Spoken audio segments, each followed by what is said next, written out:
Oke, baik, assalamualaikum warahmatullahi wabarakatuh. Kita lanjut lagi untuk mapel PSR TV. Nah, di sini ada pembagian band frekuensi radio.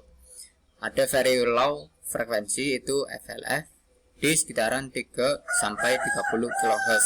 Kemudian low frekuensi itu 30 sampai 300 kHz. Kemudian medium frekuensi atau MF itu 300 sampai 3000 kHz. High frekuensi itu 3 sampai 30 MHz. Very high frekuensi atau FHF itu 300 sampai 30 sampai 300 MHz. Nah, di sini sudah ada perbedaan antara very high frekuensi dengan low frekuensi. Low frekuensi itu menggunakan kilohertz, sedangkan untuk high frekuensi itu sudah menggunakan megahertz. Kemudian ultra high frekuensi atau UHF itu 300 sampai 3000 MHz. Ada yang namanya super high frekuensi, ini belum banyak digunakan, yaitu diantara sampai 30 GHz, dan extremely high frekuensi itu 30 sampai 300 GHz. Kita masuk ke perambatan gelombang. Pada gambar nanti di bawah gambarnya dapat dilihat sebuah antena yang memancarkan gelombang radio.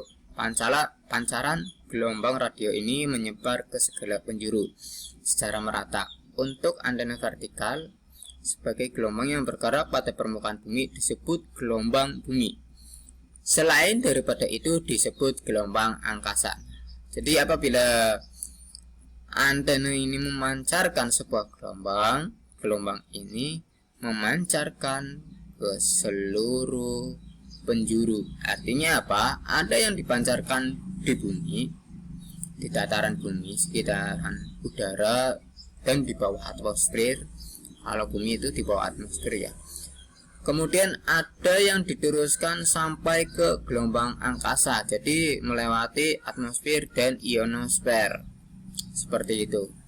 Jadi nanti ketika sudah sampai ke ionosfer, nantinya gelombang ini juga akan dikembalikan ke bumi, dipantulkan melewati udara, kemudian kembali ke bumi. Ini adalah perambatannya. Kemudian jangkauan perambatan gelombang. Kerugian pada permukaan bumi dengan naiknya frekuensi akan semakin besar. Gelombang bumi dapat merambat dalam daerah gelombang panjang sampai 1000 km. Dalam daerah gelombang menengah hanya sampai 300 km. Dan dalam daerah gelombang pendek sampai 100 km. Gelombang angkasa merambat secara garis lurus. Kita dapat dilihat di gambar itu garis lurus. Berhubung dengan itu, angkasa tidak mengikuti permukaan bumi kita, atau luar angkasa itu ruangan hampa.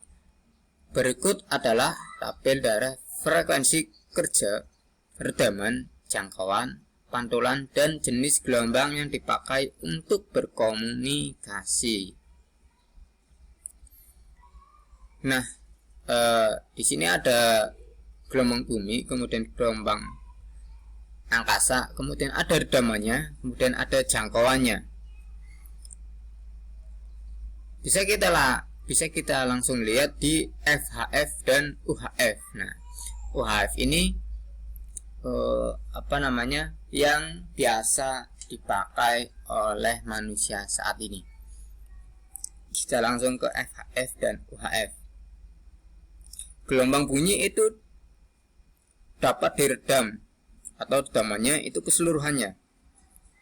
Kemudian jangkauannya itu kurang lebih sekitaran 100 km.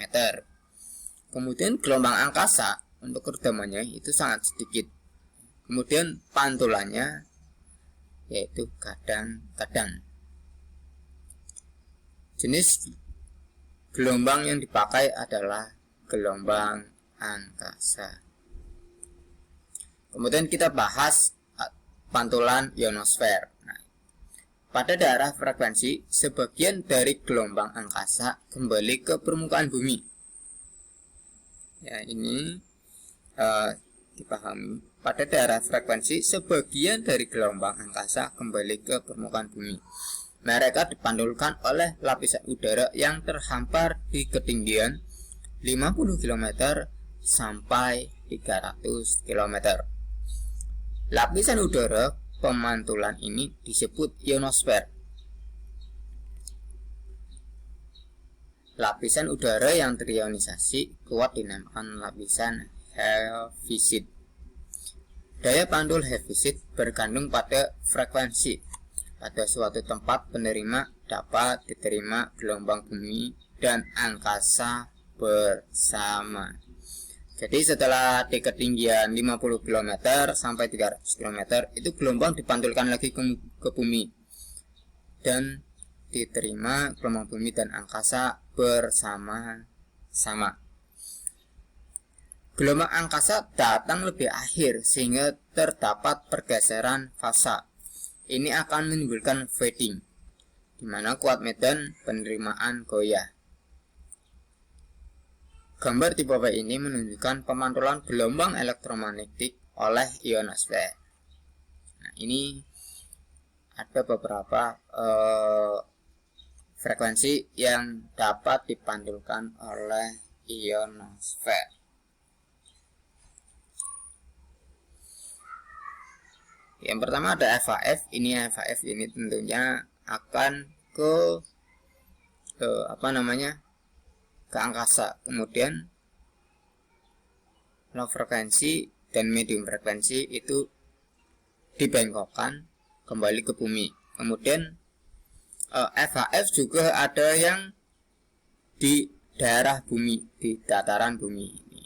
SF, SB dan FHF. Kemudian low dan medium frekuensi ini juga keluar angkasa tapi dibengkokkan oleh lapisan Heaviside. Ini adalah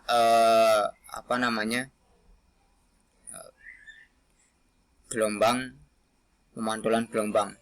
Berapa saja sih yang dipantulkan oleh ionosfer, oleh atmosfer, oleh tadi yang namanya lapisan Heaviside. Nah, di sini adalah jenis frekuensinya. Di antara 5 sampai 10 MHz itu langsung dikembalikan ke bumi. Kemudian di atas 10 MHz sampai ke 20 MHz itu dibengkokkan. Setelah itu lurus keluar angkasa. Perambatan LW, MW, SW, dan FHF. Perambatan gelombang panjang di mana lambda sama dengan 1 km sampai 10 km dengan polarisasi vertikal pada malam hari melalui interferensi antara gelombang bumi dan angkasa dapat menimbulkan fading dekat. Jadi apabila gelombang yang setelah saya pelajari itu gelombang suara atau gelombang radio itu lebih jelas itu ketika malam hari. Ya, kenapa? Karena ketika gelombang ini merambat melalui panas bumi. Melalui panas bumi. Jadi apabila ketika siang hari, maka di luar angkasa pun mengalami suhu yang sama dengan bumi. Maka dari itu gelombang itu menyebar ke segala penjuru. Ya. Nanti saya sematkan videonya kalau agar lebih jelas. Sedangkan pada malam hari, karena di luar angkasa lebih dingin daripada di bumi, maka gelombang suara atau gelombang frekuensi radio itu langsung memantul ke bumi seperti itu. Jadi gelombang suara atau gelombang radio atau frekuensi radio itu merambat itu melalui panas bumi. Jadi apabila suhu ruangan itu panas, maka dia akan menyerap bunyi atau gelombang radio itu lebih cepat. Sedangkan apabila suhunya lebih dingin, dia akan lebih lambat. Itu kenapa ketika malam hari kita itu dapat mendengarkan suara-suara manusia yang berada di luar. Sedangkan apabila siang hari itu suara-suara yang berada di luar itu tidak dapat didengar oleh kita. Kenapa? Karena suara yang berada di luar itu merambat atau menyebar ke segala arah. Nah, sedangkan apabila malam hari itu dapat lebih simpel. Sekian dari saya. Assalamualaikum warahmatullahi wabarakatuh.